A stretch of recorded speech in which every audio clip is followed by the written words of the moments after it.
to another edition of RCE. We actually have a special show today, but before, you can find all of our old shows online at rce-cast.com. You can also follow me at Twitter at Brock Palen, all one word. You'll also see me. You can send questions to me to have on future shows and things like that on there. Also, again, I have Jeff Squyres, and Jeff, you have something coming up recently, don't you? Yeah, but first I got to make fun of you for not having your normal microphone. That's why you sound a little funny today. You're using your built-in laptop microphone. Shame on you, sir. I know, but I'll just bust out my professional amateur card and get away with it. That's true. Just two guys doing a podcast, ma'am. That's all there is to it. Just questions. Well, yeah. So today's a little different. We're not doing normal HPC kinds of things, but really on the services that enable HPC kinds of things. It's stuff that probably many of our listeners use for connecting to their corporate networks or their home organization networks or things like that. Some people love this stuff. Some people hate this stuff, but I don't think anybody can say that it's not important. And I've seen when security is implemented poorly, it's really a pain. But when it's implemented well, it's pretty seamless, and you barely notice it. And so I think today we're going to hear about some ways to implement things well so that it becomes painless and actually secure. Yeah, before we get into that, though, I'm going to be out to the TerraGrid 11 conference. I'll actually be out there early on Saturday, so if anybody is listening, wants to meet up while you're in Salt Lake, you can just send me a tweet at Brock Palen, and I'll get a hold of you. Cool. So let's jump in to today. Today we're talking to two guys from Duo Security, and this kind of touches on the administrative side of HPC, as I said, services getting in, securely logging in, authenticating, and things like that. Why don't we just go ahead and let you guys introduce yourselves? We have Doug Song and John Oberheide. John, could you guys say hello? Hi, guys. Thank you for having us on the show. Hey, guys. It's a great honor. So this is Doug. I'm CEO of Duo Security, and my prior history was I've done a bunch of other companies in the security space, everything from enterprise security to large-scale carrier-grade security for pretty much all the world's ISPs. About 80% of all the ISPs worldwide using our systems from Arbor Networks. My name is John Oberheide. I'm the CTO of Duo Security. My background is in security research, and I've done my master's and PhD at the University of Michigan, focusing on a lot of topics such as cloud security and mobile security that we've really brought forward into our product at Duo Security. One thing John also doesn't like to spell out, but I will for him, is that he's also one of the world's experts on Linux kernel exploitation. So he finds and writes a lot of exploits in Linux kernels, but also now mobile devices which happen to be running Linux. Something that might be relevant to you guys with HPC clusters, probably mostly based on Linux systems and having lots of local users that might be untrusted. Yeah, so that's something unique about a lot of HPC clusters. We're not like a single service that's facing. We actually have to allow local user logins and access and resource managers that run stuff as users on remote systems on their behalf. So what can you really do about supporting long-running batch jobs when you have security updates coming out all the time?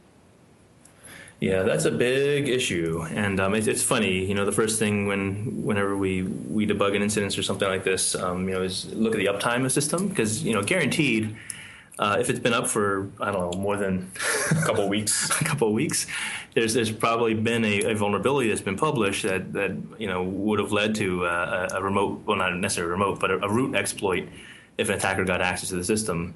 And I think Jonna points out from some of his research that there really hasn't ever been a time that at least the Linux kernel has been vulnerable to some exploit or other.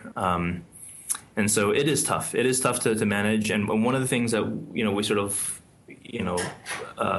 look to do with security in depth is make sure that even if one system gets compromised, that an organization as a whole doesn't sort of suffer. And there are ways to actually kind of contain things, and certainly some of the batch queue systems and so forth that some of these clusters have implemented over time sort of been oriented around that. All right, partitioning access to data and as well as compute resources in manner that can isolate those kind of faults. but it's a tough problem, and it's become a tough problem, particularly because the attacks are no longer just against those systems, but against the users, right, and admins of those systems, because it's easier. Almost everybody has either some kind of filtering firewall or again router switch configuration that kind of protects those systems from or firewall that from remote access. But when attackers can simply mail an email to somebody with a corrupted PDF that pops in a remote shell or something on a user's box, or installs a remote access Trojan, there's very little you can do to kind of clean up after a user has been compromised, pretty severely. And so, a lot of the focus and a lot of the current rationale behind our current company, Duo, and a lot of what we're doing in terms of our research is in figuring out security solutions that can deal with end users being compromised. So you mentioned their exploited user account, or like they get a user's password or something like that, or some form of social engineering where they figure out a user's password. Mm-hmm. How common is it actually to see a completely drive-by, like if they have your IP address and they can actually just get into your system? Is that very common anymore? So there's definitely a lot of brute force attempts that target servers that have an exposed SSH port listening with common usernames and passwords. So if you have any sort of server, whether it's a part of an HPC cluster or just a standard Unix server, you're nonstop getting hammered by numerous brute force attempts from all over the internet trying to guess usernames and passwords. And if they succeed, that's when they'll replace your SSHD binaries to collect usernames and passwords and sort of spread the infection from there to gather more credentials. The other thing that we see, though, is we also see increasingly targeted attacks, where instead of simply drive-by sort of scans for machines to brute force, for instance, in the Apache.org attack of last year, where the attackers actually got as far as the Apache build servers, compromising the admins and all the local accounts, originally through an XSS, right, through a web vulnerability, on their Jira instance, right? They just so happened to have an open, bug tracking system that an attacker posted an exploit onto that compromised that user's accounts, and of course, with passwords being shared, between different accounts, they're able to follow that user into the Apache infrastructure. And so that's one of the big challenges that we see. That even if systems are secure themselves, the end users are often the ones being targeted. Okay, so still most of the time we're talking about users actually gain access into doing some sort of root escalation. So you guys actually have a product, and that's Duo Security, which I recently started using, and I've liked it so far. What is it, and how does it prevent these like brute force attacking or compromised passwords? Duo is an implementation of two-factor authentication, where the two factors involved are something you know, which is typically using your password, and our second factor, which is something you have, which in our case is a phone, either a mobile phone, a landline, or actually a hardware token that we also support. But this idea has been around for forever. I think the original DoD Orange book, back from the Rainbow Book days, kind of outlined different models of authentication that would be used for different levels of security for government use. And the idea behind providing, again, a secondary factor authentication is simply that, passwords are easily lost, shared, stolen, and they're hard to audit. Sometimes it's very difficult to tell if your password has been stolen.